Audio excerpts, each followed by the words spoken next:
Hello' guys, আজি আমি এফালে আহি আছোঁ আৰু কি ধুনীয়া জেগা এডোখৰলৈ আহি আছোঁ আপোনালোকক দেখাম। আৰু ইমান ধুনীয়া পৰিৱেশটো ইয়াত আপোনালোকে দেখিলে একদম মানে পাগল হৈ যাব। আৰু কিছুমান লোক ইয়ালৈ আহিছে চাগে নিশ্চয়, আৰু বহুত ধুনীয়া জেগা হয়, আহিলে চালে চাই থাকিব মন যায়। আৰু এইটো মানে অসমৰ আটাইতকৈ ঐতিহ্য বস্তু বুলি ক'ব লাগিব। আৰু ভিডিঅ'টো দেখাম বাৰু, আপোনালোকক চাই গৈ থাকিব। কেনেকুৱা ধুনীয়া ধুনীয়া বস্তু আছে মানে। মই আগতে ইয়ালৈ কেইবাবাৰো আহিছোঁ, ভাবিলোঁ আপোনালোককো আজি দেখাই দিওঁ। আহিয়ে থাকোঁ মই যিহেতু। এইফালে বতৰটো দেখিছেই নে কেনেকুৱা ক'লা মোলা আন্ধাৰ কৰি আনিছে। আৰু বতৰটো এনেকুৱা কৰা দেখি আমি মানে চাই লওঁ ফুৰিব পাৰিম নে নোৱাৰিম। কিন্তু যিটো অৱস্থা হৈছে ন, অলপকৈ বৰষুণ দিবলৈ ধৰিছে এটোপাল দুটোপালকৈ। আৰু এইফালে ভণ্টিকেইজনী আহি আছে মোৰ পিছে পিছে। মই আহি ক'ৰবাৰ পালোহি খোজকাঢ়ি। এইফালে ভণ্টিকেইজনী আহি আছে, সেইজনী পূজা। তাই হাঁহি ক'ব লাগে নে টেকন'লজিয়ে ক'ব লাগে, এইটো তাই ডাইলগ বোলে মোবাইলত দেখি দেখি। আৰু এইগৰাকী আকৌ আৰ্মি ছাতি লৈ একেবাৰে ক'বই পৰা নাই, বৰষুণ দিছে বুলি ছাতি লৈ। এইফালে আহি আছোঁ, এইফালে জংঘল গোটেইখন।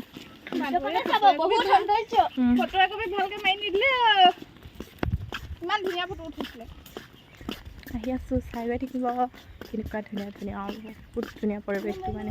আৰু মই ক'বলৈ গ'লে ইয়াত 3 বছৰমান আগতে অহা মানে আমাৰ গেট আমি আহিছোঁ বেলেগ এটা ৰাস্তা। এয়া পাই গ'লোহি অলৰেডি। ভিতৰলৈ সোমাবলৈ এতিয়া টিকেটটো কৰি লওঁগৈ না। ধুনীয়া কোনটো ছাইডে যাম এতিয়া ভাবিছোঁ, এইটো ছাইডে ফাৰ্ষ্ট যাওঁ নেকি। মানুহবোৰ আহি আছে, এইফালেও ৰাস্তা আছে আৰু, কিন্তু আমি এইটো ছাইডে গৈ থাকিম। এয়া আমি টিকেট 3টা কাটি ল'লোঁ এতিয়া। এইফালে ধুনীয়াকৈ এতিয়া ঘৰত টিকেট কাটি ল'লোঁ। এতিয়া আমি ভিতৰলৈ এণ্ট্ৰি কৰোঁ ধুনীয়াকৈ।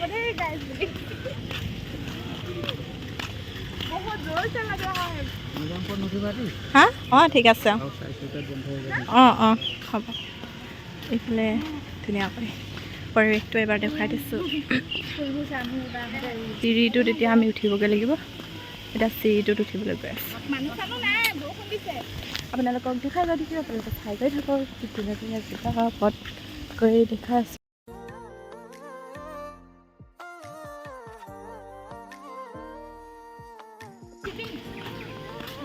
নাওখন ওচৰৰ পৰা দেখাই দিছোঁ আৰু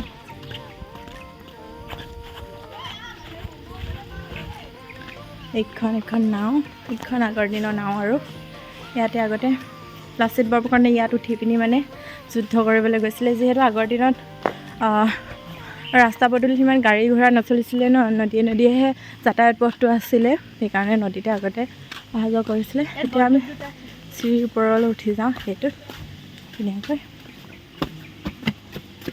ইমান ওখ চিৰিটো ধুনীয়াকৈ আমি ওপৰ পাই গৈছোঁহি এতিয়া।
একদম ভাগৰ লাগি গৈছে, ওপৰলৈ উঠি আহি আছোঁ।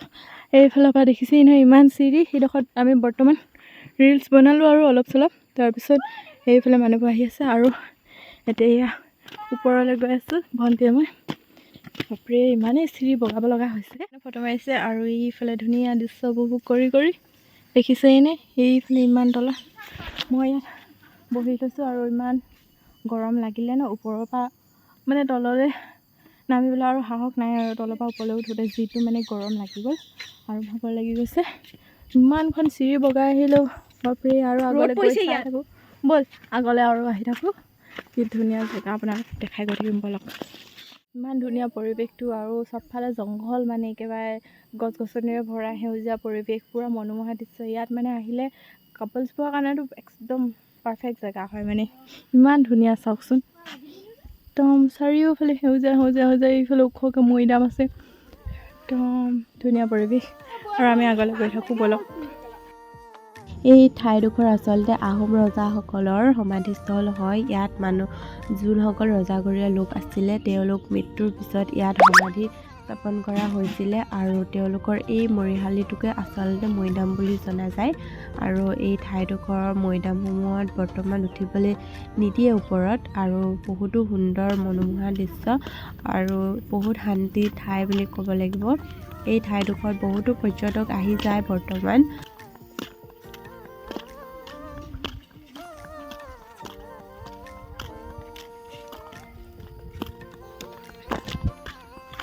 আমাৰ এতিয়া বৰ্তমান চাই হৈ গ'ল সকলোখিনি চালোঁ ভাল লাগিলে এতিয়া ঘৰলৈ উভতিছোঁ আৰু নহ'লে এতিয়া 4টা বজাত গেট অফ কৰি দিব 3টা বাজিলেই আৰু সোনকালে আমাৰ কাম কেইটামানো আছে কৰিব লাগিব যিহেতু সেইকাৰণে সোনকালে উভতি দিছোঁ আৰু আপোনালোকে ভিডিঅ'টো কেনেকুৱা পালে জনাব দেই আৰু আপোনালোকে ইয়ালৈ এবাৰ আহি চাব নিশ্চয় ইমানেই ভাল লাগিব আপোনালোকৰ মনটো একদম ভাল লাগি যাব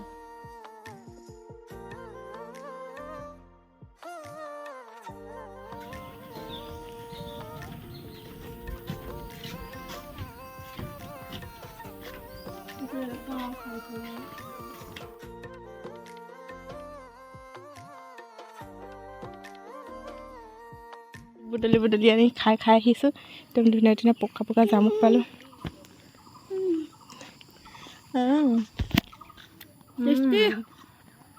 খাবলৈ বহুত মিঠা একদম চ' টেষ্টি একদম আদা দে না শুই থাকি খাই ভাল পাই জামুক